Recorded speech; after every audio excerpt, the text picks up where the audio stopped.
రాష్ట్ర అధ్యక్షుడు రామచంద్రరావు కీలక కామెంట్స్ చేశారు.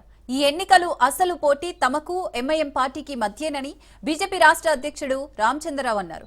ప్రజలు బీజేపీకి ఓటు వేయకపోతే మజ్లిస్ సీట్ల సంఖ్య 8కి పెరుగుతుందని ఆయన తెలిపారు.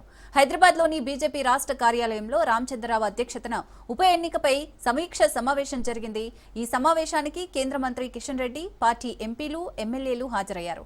జూబ్లీహిల్స్ స్థానాన్ని ఎలాగైనా కైవశం చేసుకునేందుకు అనుసరించాల్సిన వ్యూహాలపై నేతలు చర్చించారు. ప్రచారంలో నగరంలోని కార్పొరేటర్లు, పార్టీ శ్రేణులను విస్తృతంగా భాగస్వామ్యం చేయాలని నిర్ణయించారు.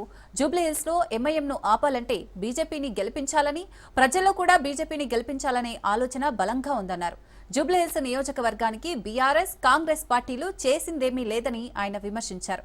2028లో జరిగే సాధారణ ఎన్నికల్లో బీజేపీ గెలుపునకు జూబ్లీహిల్స్ ఉప ఎన్నిక నాంది పలకాలని ఆయన పార్టీ శ్రేణులకు పిలుపునిచ్చారు. నిన్న మొన్న బీఆర్ఎస్ నాయకులు మాట్లాడుతూ మేము మీకు కబరస్థాన్ జాగాలు ఇస్తాం, బీజేపీ వస్తే గుళ్ళు కడతారంటే కబరస్థాన్ దారి అని చెప్పి మాట్లాడతారు.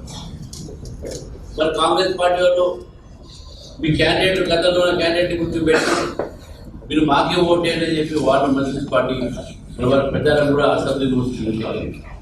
కానీ స్పష్టంగా ఈరోజు జూబ్లీహిల్స్లో ఎంఐఎంకు భారతీయ జనతా పార్టీ మధ్యన పోటీ ఉందని చెప్పేసి మన కిషన్ గారు చెప్పారు, మరొకటి చెప్తున్నాం.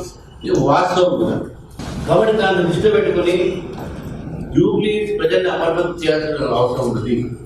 ఆ అప్రమత్తం ఏంటంటే మీరు వేరే పార్టీలకు ఓట్లు వేసి మీరు బీజేపీని రాజకీయం చేస్తే మజ్లిస్ పార్టీకి 7 సీట్లు 8 సీట్లు అయింది.